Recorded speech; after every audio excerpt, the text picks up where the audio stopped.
What's up, y'all? It's your favorite ladybug, Treese, and we are back. We are on 1, 2, 3, day 4. We're on day 4 right now. Yesterday was a thick day, as it should have been. We dug into showing and proving, being able to build your credibility and authority, and then going into the beginning of creating an offer.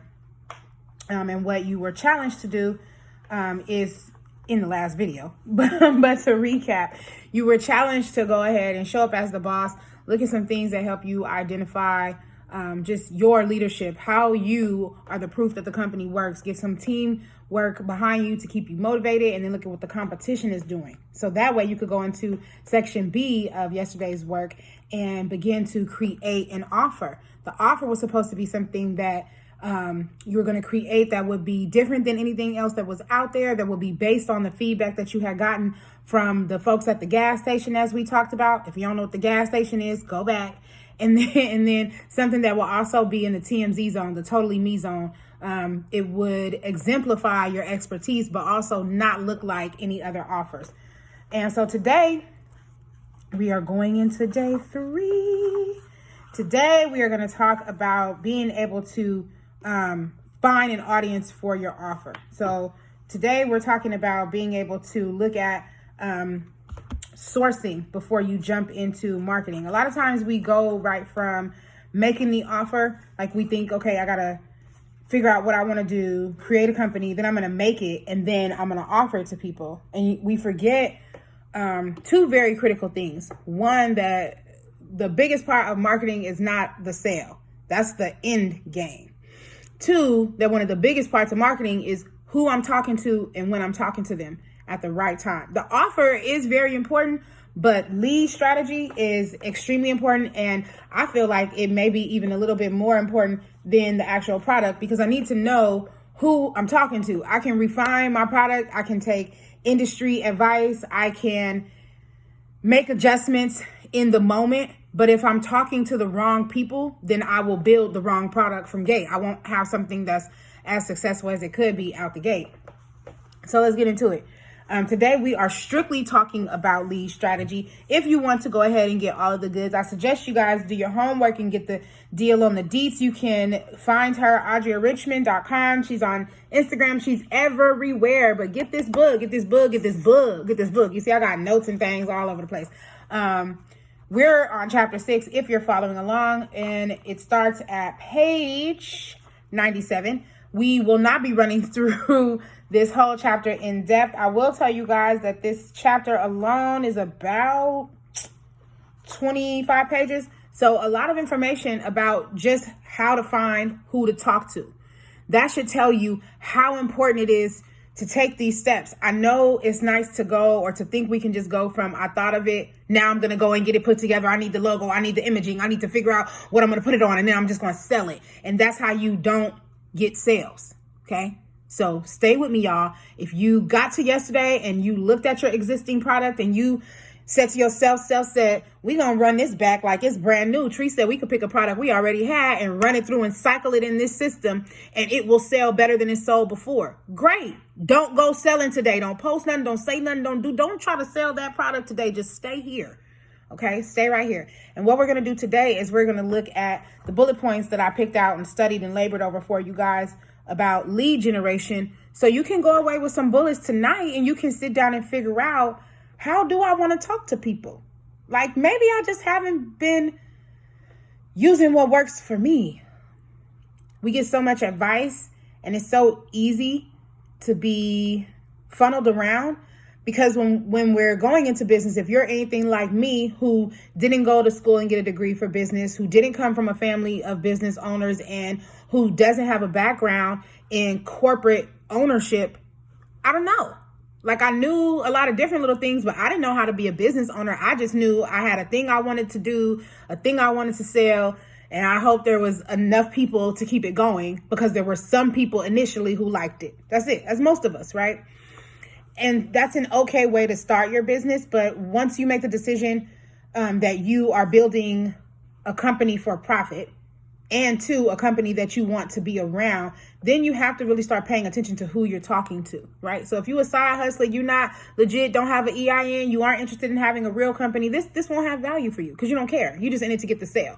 But people who have a dream, people who, even if you started something just to get some sales and now it's grown on you and you care about it, it's a real thing. It gives you hope. It gives you inspiration. You've invested time, money, and effort.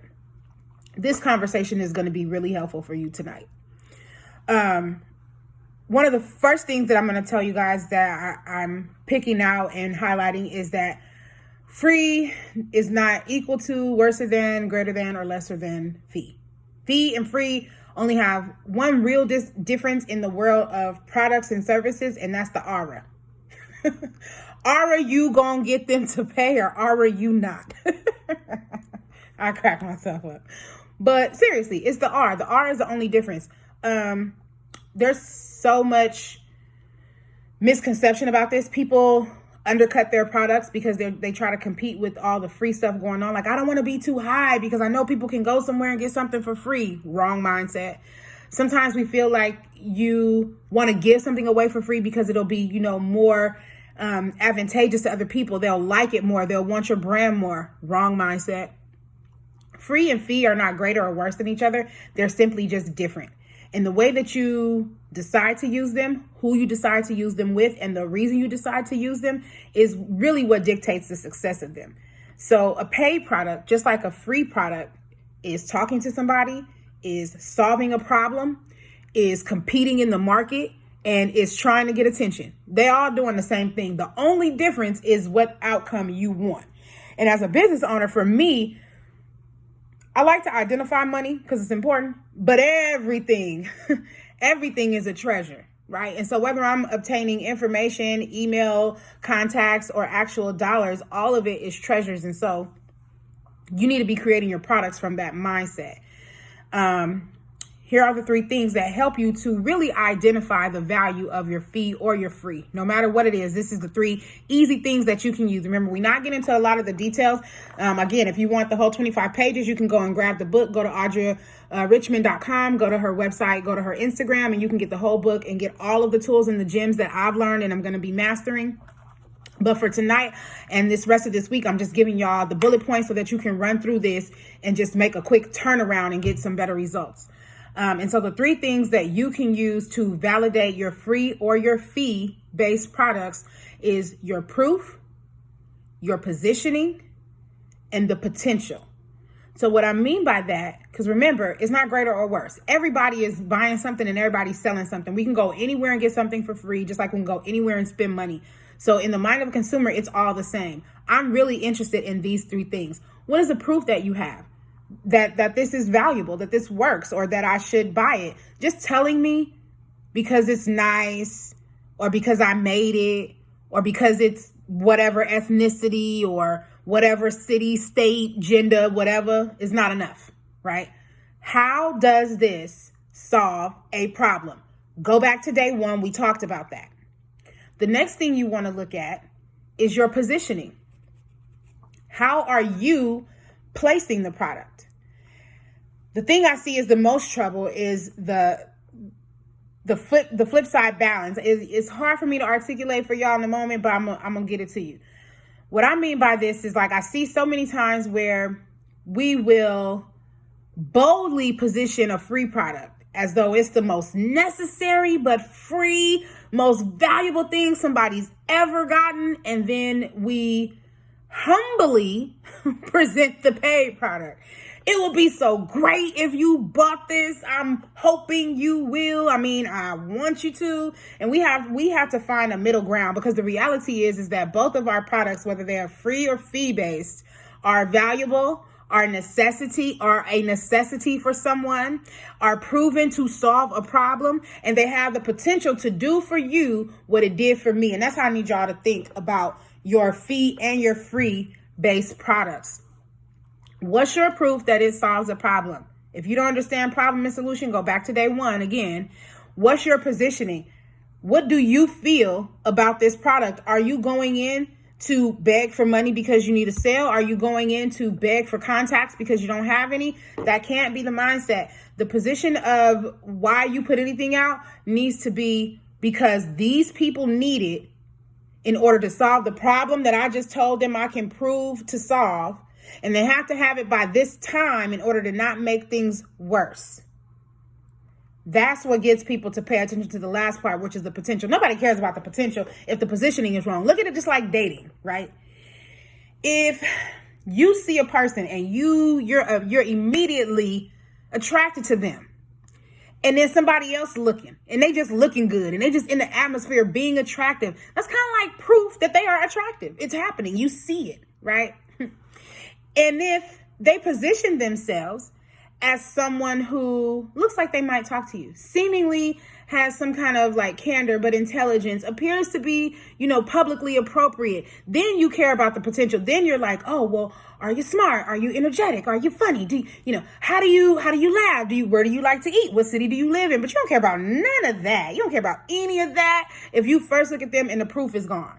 And then you don't see the proof and then the positioning is off, or you think you might be attracted to them, but something about their demeanor just throws it off before they can even speak, right? Or they speak and then it kills the deal. So the positioning is very much about the look, the feel, the sound, but it's also the reasoning. People know when you being genuine. If you are making something just to make $1, people are going to know that. They can feel that, and it will feel like you're pushing and pulling to get $1. It's going to feel like you begging to hustle. And if you don't want to feel that way, then change your position. Change the reason that makes you make stuff. Don't make nothing else until you can make something that solves a problem, until you go back to day one. And that's the reason why you move forward in business, because then people pay attention to the potential, and potential is really what we are paying for. As consumers, when we buy something, we're buying it for the potential. I bought the shirt because it fits nice, but I'm really buying it for the potential that when I wear it, when I need to wear it, where I'm going, where I want to go, that it'll look nice then, right? And so your proof and your positioning really dictate the potential, which is your sales power. Because ultimately, the next thing that people are going to care about, that you're going to be looking for in your lead generation, is me. You want to find the people, and you want to talk to the people where your solutions talk to them, where you are solving the problem for them first, not them giving you the sale first, not them giving you their attention first or their follow, but where you automatically know this person sees my thing, and before they say anything, follow with me, engage with me, I know I have this power. I have this thing that they need, right? And then it also means that you made it, but you made it for them.